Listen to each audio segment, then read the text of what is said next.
Check out this clever design downloaded from Thingiverse. This is a full auto pusher, or at least it will be. And here's how it works. This motor has what's called a worm gear on it. As it spins, this horizontal gear interlocks with that, and it spins this gear.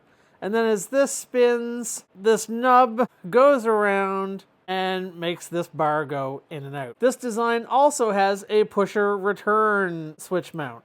It's all really clever. I'll have a link to the creator's Thingiverse page in the comments. It's basically a minimized version of what's inside of a Rapid Strike, which I've used Rapid Strike pushers in other projects before, but I don't want to have to cannibalize a Rapid Strike every time I need a full auto pusher. Solenoids make great pushers, but ones that are big enough for the job are just so expensive. So I'd be pretty happy with a fully 3D printed solution.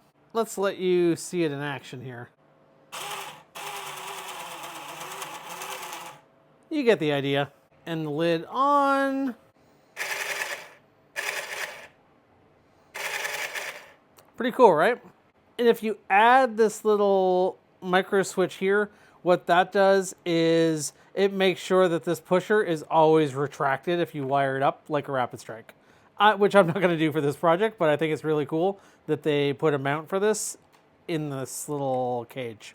One thing about this is I'm using a printed worm gear, which I really had to fiddle to get one that would actually work with this project. I'll put a link to that as well with a note of some of the measurements I used. I had to change it in the slicer. They recommended using a worm gear from a Rapid Strike, but again, I'm not trying to destroy Rapid Strikes. Hope you found this interesting.